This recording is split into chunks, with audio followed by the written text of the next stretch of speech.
How to attempt test.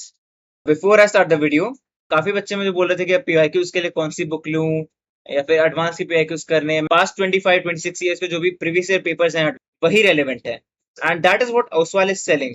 So click on the link in the description and use code Avnish10 to get up to 40% discount. So the first thing is focus. 70% of what tests require that you are able to sustain your focus for 3 hours straight. So how to exactly do that? These things will work. इनको कर लोगे, your focus will improve within a week. Doom scrolling ये सिर्फ इसलिए नहीं है कि भाई तुम्हारा टाइम वेस्ट हो रहा है. This actually has a very negative impact on your cognitive function. तुम्हारी सोचने समझने की क्षमता इससे कम होती है. हमारा जो नर्वस सिस्टम होता है ना, वो इस वे में डिजाइन होता है कि यार it was never meant to be dealt with so many different concepts and different ideas. Seconds में स्क्रॉल करके चले जाते हो ना, कि पहले कुकिंग की वीडियो आ गई, उसके बाद से कोई मोटिवेशन दे रहा है, उसके बाद से कोई आ जा रहा है रोमांटिक एडवाइस देने लग जा रहा है. इतनी सारी जो भी तुमको विद इन सेकेंड्स इतनी डिफरेंट फ्लेवर्स ऑफ कंटेंट मिल रहे हैं ना, this was never programmed within our nervous system. ये हमारे नर्वस सिस्टम के न्यूरल कनेक्शंस को वीक कर रहा है, and this is causing a lot of brain fog within people. अब बात आती है प्री टेस्ट की. अब मैं कोई ये एकेडमिक एडवाइस नहीं देने वाला जो कि तुम ऐसे रिवाइज कर लो टेस्ट के लिए, ये चैप्टर ऐसा है, बैकलॉग है, ऐसे ये चीज रिवाइज कर लो. ये एकेडमिक एडवाइस मैं नहीं देने वाला. There are other very good videos जहाँ पे ये एकेडमिक एडवाइस दी जाती है.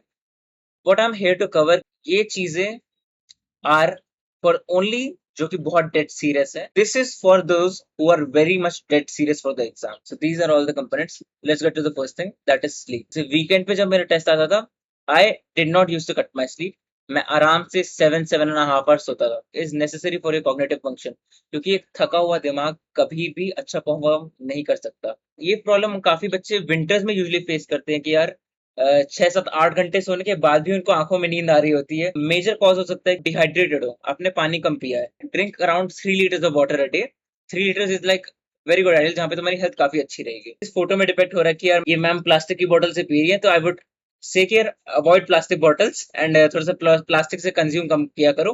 थोड़ा सा वो माइक्रो प्लास्टिक थोड़ा सा हार्मोनल हेल्थ खराब करते हैं. टेस्ट, थोड़ी सी स्पेस होनी चाहिए तुम्हारे टेस्ट पे. एक थोड़ा क्लीन एरिया होना चाहिए, इसको साफ करना होगा टेस्ट से पहले, एंड थोड़ा सा साफ सुथरा रहता है तो फिर एक मन लगता है टेस्ट देने में. तो भाई अगर तुम्हारे पास डेस्क नहीं है, then I would surely recommend कि यार एक टेबल और एक चेयर में इन्वेस्ट करो, बिकॉज टेबल चेयर पे बैठ के पढ़ने से तुम्हारा कॉग्निटिव फंक्शन ज्यादा रहता है रादर देन तुम लेट के पढ़ रहे हो. Your focus is literally 30 and 40% of what it would be if you had been studying on a table and desk, if you're sleep studying while laying on the bed. Okay, moving on to the next thing, timing. जब भी test दे रहे हो, अगर घर पे test दे रहे हो, ऑलवेज मेक श्योर कि तुम ओरिजिनल एग्जाम के टाइमिंग पे दो. जैसे मेंस की बात करूं तो either give it in between from 9 AM to 12 PM और 3 PM to 6 PM. या तो 9 से 12 या तो 3 से 6. इन्हीं दो टाइम की पीरियड के बीच में दो, and try to be exactly precise with the time. And advance की बात करें, अगेन 9 से 12 एंड 2:30 से 5:30. Last 30 minutes. टेस्ट देने से पहले लास्ट 30 मिनट्स में कुछ भी नहीं पढ़ना है. लास्ट 30 मिनट्स तुमको पढ़ाई वढ़ाई छोड़ देनी है. एंड ये भी नहीं कि भाई तुम किसी भी मतलब फोन वो स्क्रॉल करने लग गए या फिर फोन पे लग गए. ये भी नहीं करना है, बस खाली बैठना है. आई वुड आइडली से कि अपने टेबल और चेयर पे बैठ के बस एक बार खाली बैठे रहो. फूड. अब बात आती है कि यार खाना कैसे खाना है, खाना क्या खाना है और किस टाइम पे खाना है. यूजली मेरा कैसे रहता था, मॉर्निंग में अगर टेस्ट दे रहे हो तो I would say consume very light food. ये नहीं कि कुछ ज्यादा ऑयली खा लिया, पेट भर के बिल्कुल नहीं खाना है. थोड़ा सा एकदम आधा पेट खाना है, थोड़ा सा कम ही खाना है, जिससे तुम्हारा थोड़ा सा कार्ब क्रैश ना हो. तुम्हें सिंपल शुगर्स नहीं कंज्यूम करने मॉर्निंग में, जैसे कि तुमने कुछ शुगरी जूस पी लिया, कैंडी वैंडी खा ली, ये थोड़ा सा अवॉइड करना है. नहीं तो इससे थोड़ा सा कार्ब क्रैश हो जाता है, और काफी बच्चों को ऐसा होता है कि 9 से 12 में नींद आ जाती है. What you can actually eat is whole foods. Whole foods like dry fruits हो गए, थोड़े से फ्रूट्स हो गए. अब बात आती है रफ शीट और पेन पे. A4 साइज शीट का एक बंडल आता है, ऐसे 200-250 का आता है. इसमें आई थिंक 400-500 शीट्स होंगी. ये ले ली थी मैंने, और मैं इसी को as a rough paper use करता था फॉर गिविंग टेस्ट.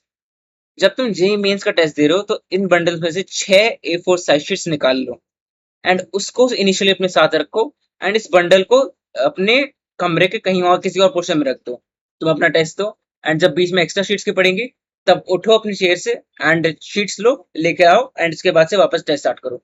ये मैं इसलिए कह रहा हूँ कि तुमको थोड़ा सा एग्जाम की भी फीलिंग आई है कि एग्जाम, रियल एग्जाम जो होता है उसमें तुमको 6 ही शीट्स मिलती हैं, एंड इन्विजिलेटर से एक्स्ट्रा शीट्स मांगने में थोड़ा टाइम भी लगता है, तो उसके लिए तुमको थोड़ा सा कस्टम कर देगा ये चीज। एंड जब जे एडवांस की बात आ रही है, तो यू डू वन थिंग कि ये जो A4 साइज शीट्स होती है ना, इनको जस्ट वर्टिकली हाफ में काट दो। जैसे कि जो भी हमारा लेंथ है ना, जैसे ये एक रेक्टेंगल लेंथ है, तो इसको हाफ में ऐसे काट दो इधर, ऐसे तुम्हारी 1 से 2 शीट्स बन जाएंगी, एंड उसको ओवरलैप कर दो और एक ऐसे बुकलेट बन जाएगी। ऐसी एग्जैक्ट सेम साइज की बुकलेट तुमको एडवांस में मिलती है, तो तुमको ज्यादा अलग नहीं फील होगा कि यार कैसी शीट एडवांस में आ गई, कैसी शीट उसमें आ गई। द टेस्ट, अब कंसेप्ट आना इज नॉट इनफ। देखो, टेस्ट की बात अलग है, क्लास की बात अलग है। क्लास में जब टीचर पढ़ाता है, तुमसे क्वेश्चन नहीं होता है एंड तुम बोलने लग जाते हो ऐसे ऐसे, तो टीचर तुमको मोटिवेट करने के लिए बोल देता है कि यार कंसेप्ट आ गया, इट्स वेरी गुड, तुम अप्रोच लगा पाए, दैट इज वेरी गुड। काफी बच्चों की अप्रोच ऐसी होती है, थोड़े आलस दिखाते हैं कि यार नहीं भैया, मुझे इस क्वेश्चन का कंसेप्ट आता था, बस मुझे आंसर में कैलकुलेशन में आई थी तो मैं छोड़ दिया। नहीं भैया, मुझे इस क्वेश्चन का कंसेप्ट पता था, बट मुझे वो अप्लाई करने में मैंने गलती कर दी, कैलकुलेशन एरर कर दी, मैंने आर को 2 आर ले लिया एंड ऑल। लिसन, कंसेप्ट आना is not enough, it doesn't matter भाई। जेई का जो एग्जाम है इसमें ये मैटर नहीं करता कि तुमको कंसेप्ट आता था या नहीं। जो चीज वो मैटर करती है वो ये है कि भाई तुमने बबल में क्या मार्क किया, तुमने आंसर की में क्या मार्क किया है, कौन सा ऑप्शन मार्क किया है, वही मैटर करता है। तो तुम्हें सही आंसर तक पहुंचना with doing all the entire calculations आना चाहिए। नेक्स्ट थिंग इज पेपर्स को राउंड में दो। तुम जो भी टेस्ट दे रहे हो ना, पहले तो क्या करना होता है कि 1 से लेके 25 तक क्वेश्चंस को एक एक करके अटेम्प्ट करना, this is the worst and the most foolish thing जो तुम कर सकते हो।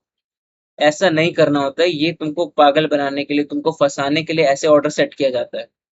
आई वुड से थोड़ा सा रैंडमाइज ऑर्डर में किसी भी सेक्शन को अटेम्प्ट करो। पहले तो क्या करना होता है कि फर्स्ट राउंड में तुम क्वेश्चन को स्कैन करते हो, तुम्हें ऐसा लग रहा है कि हो जाएंगे, इजिली हो रहे हैं, तुम्हें आ भी रहा है कैसे करना है, सॉल्व देम ओनली। एंड ऐसा है कि पहले राउंड में जिस भी क्वेश्चन को पढ़ने में, जिस भी क्वेश्चन को रीड करने में थोड़ा डर लग गया कि नहीं, थोड़ा सा इस क्वेश्चन में थोड़ा पेन पॉइंट है, थोड़ा सा अनकंफर्टेबल हो रहा हूँ फर्स्ट राउंड में, please leave that question immediately, next question पे पढ़ो। अगर तुम उस क्वेश्चन को अनकंफर्टेबिलिटी के साथ भी अटेम्प्ट करना स्टार्ट करोगे ना, you will stuck somewhere in that question and तुम फिर पैनिक करना स्टार्ट करोगे, तो leave it ASAP and next question पे आओ। अब बात आती है the RSQ method. This method is how you solve questions. RSQ में R stands for reading. Reading phase क्या होता है, इसमें सबसे पहला काम है फुल फोकस के साथ क्वेश्चन को रीड करो विथ पेशेंस। स्टार्टिंग में थोड़ा स्लो रीड करो, बस ये है कि सबसे ज्यादा, सबसे पहली इंफॉर्मेशन जो भी तुमको, जितनी भी इंफॉर्मेशन मिल रही है उसको तुम्हें एक्सट्रैक्ट करना आना चाहिए। अच्छा, बॉडी ऑफ मास m है, Clyde with a cart of mass 2m, अच्छा दोनों ऑपोजिट डायरेक्शन में चले गए, स्टार्टिंग में 4 मीटर पर सेकंड से आ रहा था, 37 डिग्री का एंगल है। ऐसे सारी इंफॉर्मेशन जो भी दे रखी है, try to write them down on a paper. अब बात आती है pattern recognition, correct incorrect and assertion reasoning. हमारे ब्रेन की एक हैबिट होती है कि यार हम ना पैटर्न रिकॉग्नाइज ज्यादा करते हैं। अगर हमें कोई भी टेक्स्ट दे दिया जाए, उसमें थोड़ी सी स्पेलिंग मिस्टेक्स हो, हमारा काम चल जाता है, but that is what you have to avoid. Pattern recognition अगर तुमने स्टार्ट कर दी ना कि अच्छा ये तो ये वाला क्वेश्चन था, अच्छा इसमें तो रेट ऑर्डर पूछा है, इसमें तो रेट कॉन्स्टेंट पूछ लिया एंड ऑल, यहीं पे तुम फंसने वाले हो। जे मीन्स जे एडवांस यहीं पे तुमको सबसे ज्यादा फंसाने वाला है। पैटर्न रिकॉग्निशन पे मत जाना कि यार ये क्वेश्चन मैंने पहले किया हुआ है। Never trust your memory in these parts and actually try to understand what the question is asking. Assertion reasoning में तुम वो वाले तो सॉल्व कर लेते होगे कि A is true, R is false, A is false, R is true। दिक्कत आती है कि करेक्ट एक्सप्लेनेशन है या नहीं। देखो, assertion reasoning ऐसा है ना, इसमें हमारी प्रॉब्लम क्या होती है कि हम हमेशा एक्सेप्शन ढूंढते हैं। कोई भी एक जनरलाइज स्टेटमेंट दे दिया जाएगा और हमको तो पढ़ाया गया है कि यार ये तो एक्सेप्शन है इस चीज का, hence this statement is false, और हमारा गलत हो जाता है। अगर कोई जनरल स्टेटमेंट दिया गया है तो उसको हमें जनरल में ही ट्रू मानना है, एक्सेप्शन केसेस को नहीं ढूंढना है। तुम्हें रीजन आउट करना है कि भाई असर्शन और रीजन एक दूसरे से मैच कर रहे हैं, एक दूसरे पे कोरिलेट कर रहे हैं, then it would be a correct explanation. अब नेक्स्ट फेज आता है सॉल्विंग। अब इसमें तुम्हें क्वेश्चन सॉल्व करना शुरू कर देना है, but through out the solving तुमको ये इंश्योर करना है कि भाई व्हाट इज आस्क्ड। कई बार ना क्वेश्चन में पूछा होता है कि 2 to the power n बता दो, एंड तुम n निकाल के n को ही मार्क कर दोगे। ऐसा कई बार होगा, हर जगह होगा। You have to be very cautious कि क्वेश्चन में एग्जैक्टली पूछा क्या है। कोई वेरिएबल लेके तुम क्वेश्चन सॉल्व करना स्टार्ट कर दोगे, जैसे वेरिएबल की वैल्यू आ जाएगी तुम वेरिएबल की वैल्यू ही मार्क कर दोगे, जबकि हमें आंसर पूछा होगा वेरिएबल इनटू समथिंग पूछा होगा, वेरिएबल माइनस समथिंग पूछा होगा। तो always be cautious with that. Lengthy question आ गए जैसे सीक्वेंसेस के आ जाते हैं, 3D ज्योमेट्री के आ जाते हैं, वेक्टर्स के आ जाते हैं, इसके लेंदी क्वेश्चन जनरली आते हैं। Then always do the calculation neatly. थोड़ा सा गंदी हैंडराइटिंग में, थोड़ा सा अनऑर्गेनाइज वे में मत करना, क्योंकि कई बार हम कैलकुलेशन एरर कर देते हैं और उसकी वजह से रीचेक करने में भी काफी डिफिकल्टी होती है। So you should always make sure कि तुम थोड़ा सा, जहां पे भी तुमको लग रहा है कि कॉन्फिडेंस करता है कि तुम ज्यादा गलतियां कर देते हो, प्लस की जगह माइनस ले लिया या फिर मल्टीप्लाई डिवाइड में गलती कर दी, ऑलवेज इंक्रीज द स्टेप्स। थोड़े से स्टेप्स बढ़ा दो कि एलएचएस को आरएचएस में इधर शिफ्ट करने में प्लस का माइनस कर दिया इधर उधर, ऐसी गलतियां हो रही हैं। Then always increase the number of steps at that time. थोड़ा सा स्लो डाउन कर दो कैलकुलेशन में, बिकॉज थोड़ा सा स्लो डाउन हो जाना इज मच बेटर कि तुम कैलकुलेशन दोबारा रिपीट कर रहे हो। Keep that always in mind. Next आता है क्यू, क्विक सैनिटी चेक्स। अब ये चीज मैंने इस वीडियो से सीखी थी, that is from Kalpit Veerwal, you can also go check this out.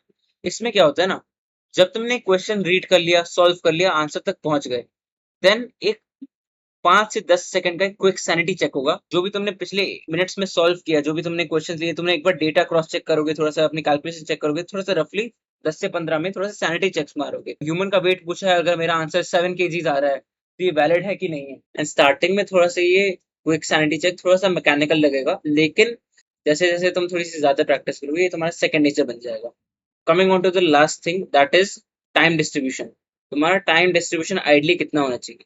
मेरे हिसाब से भाई ऐसा होना चाहिए कि जेई मेंस की बात करें तो केमिस्ट्री में 25 से 40 मिनट्स, फिजिक्स में 50 से 60 मिनट्स, एंड मैथ्स में 80 to 90 minutes. This is a typical of JEE mains. And JEE advance की बात करूं, केमिस्ट्री में 35 से 50 मिनट्स, फिजिक्स से 65 मिनट्स, एंड मैथ्स में भी 65 मिनट्स। रफली दोनों में सेम है। अगर तुम्हारा टाइम डिस्ट्रीब्यूशन इसके क्लोज है, then I think you are doing good. With this I am ending this video, and कोई भी अब एक्स्ट्रा चीजें पूछनी है, then do let me know in the comments. And also अगर किसी को मेरे से 1-on-1 पर्सनल एडवाइस चाहिए कि मैं तुमको मेंटर कर दूं, तुम्हारे शेड्यूल बनाने में हेल्प कर दूं, तुम्हारे टेस्ट एनालिसिस में हेल्प कर दूं, then you can check out my top mate link and book a call with me. And also do check out the Oswald books. यहाँ पे जो PYQs की books मिल रही हैं, you can use my code Avnish10 to get up to 40% discount. 30% discount already चल रहा है, Avnish10 लगाओगे 10% discount और मिल जाएगा on Oswald website. Thank you very much.